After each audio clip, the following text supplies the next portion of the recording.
Queue up ARIN Services Working Group update. I'll do those slides now. This is preemptive, trying to give you a better time after lunch.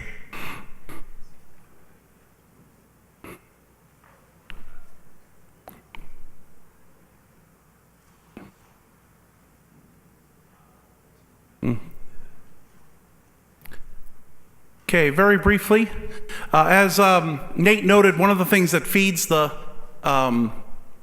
queue for development is the suggestion process. One of the things that feeds the suggestion process actually is now the ARIN Services Working Group. And the reason for this is because some of the things that we want to embark on are not a single suggestion or a single good idea that someone says in the hall or submits, but it's sort of directionally more important to get right. And I want to make sure the suggestion process is basically something that ends with me. I evaluate those, work with staff, and then we take that and we add that into our work queue. Using ARIN Consult, we tell you what we intend to do.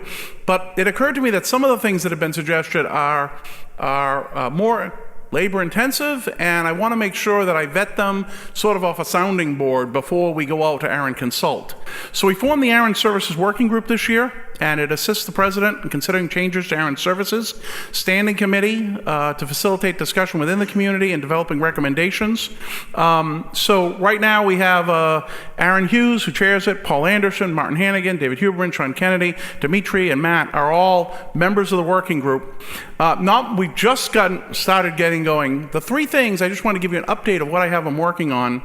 The three things we're working on is CKN 23, contact known. We gave a presentation in the past about this, but as people may know, if you have a very old registration at ARIN and you haven't touched it in a long time and it's legacy error, it is quite possible now when you look at the database, the admin and tech contacts say no contact known, and the person who was associated with it is listed as the abuse contact. We did that to avoid hijacking, and I had Leslie Nobile do a great study on our accuracy and whether or not that was the right approach, whether we wanted to in fact put those contacts back on as admin and tech. And I'm working through the Services Working Group now to come up with a recommendation which will then go out to ARIN Consult for consideration. The other thing is an ARIN Services document. We had a couple of times last year, someone say we should have a statement of the services ARIN provides, and we're working on that right now. And the third one is an internet routing registry roadmap.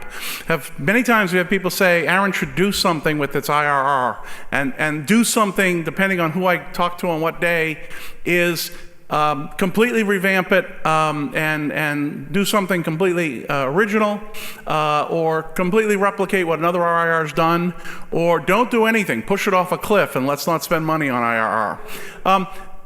I can guess at what I want to do, but I really don't want to do that. So I have the Services Working Group talking to a lot of people, trying to come up with a plan that makes sense before I tell Mark to go off and go code things. Each one of these, when we have a recommendation, that'll happen probably early next year for most of these. We'll throw it out on ARIN Consult so people can talk about it. But I wanted to let you know it's not just something that I came up with. I'm using these folks as a sounding board to develop something rational before it gets in front of you. You should be, if you're interested in what's going to be going on, you should be on the ARIN Consult mailing list, because that's how we run the consultation processes. So feel free to jump on the mailing list server and do it. Questions? Okay, having finished that, I will now go into open mic. So this is, again, the same as we did yesterday, open for any topics that may be up, policy issues that didn't get discussed, any questions about ARIN. We will have one more of these briefly at the end of the day, but we do one now because we have a little time before lunch. I see someone approaching the mic. Lovely. Yes. Yeah, I'm Suzanne Wolf, and I actually have an observation that I wasn't sure where to put, but sort of wanted to say to the room.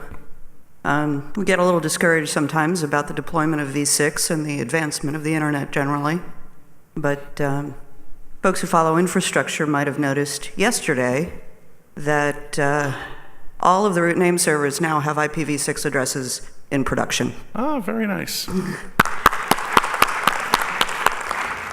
And there's two things that are cool about that. One is that you won't see a press release It's just the infrastructure people doing what needs to be done.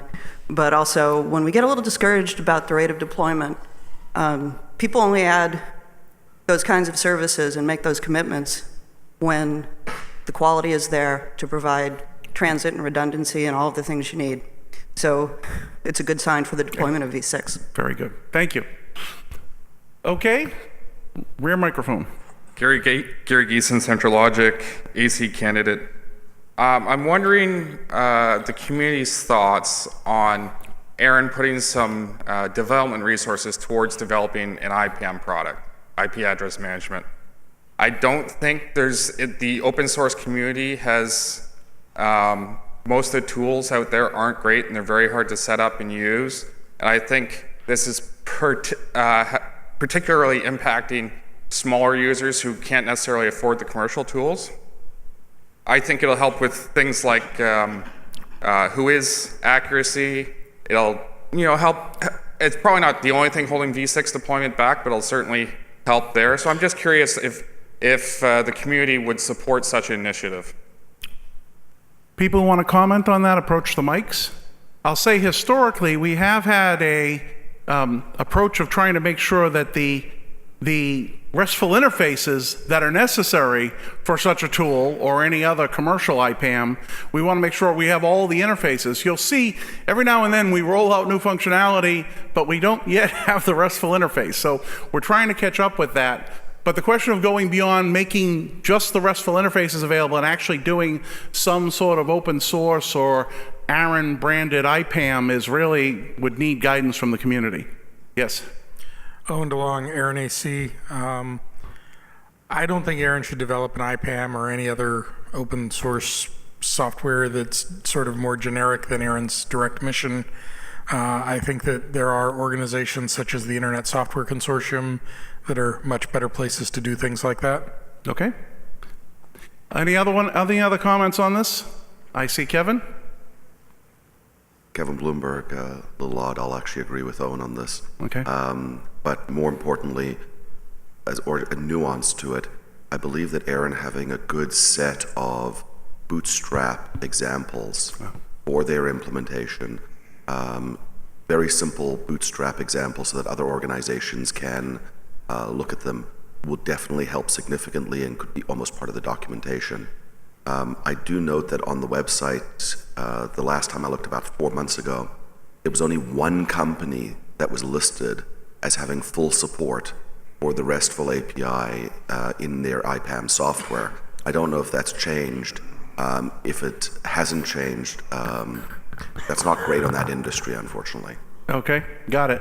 Noting that having some simple examples would help is also noted here. I'll try to work on that one. Center front, on the same topic? Yeah, on the same topic. David Farmer, University of Minnesota, ARIN AC.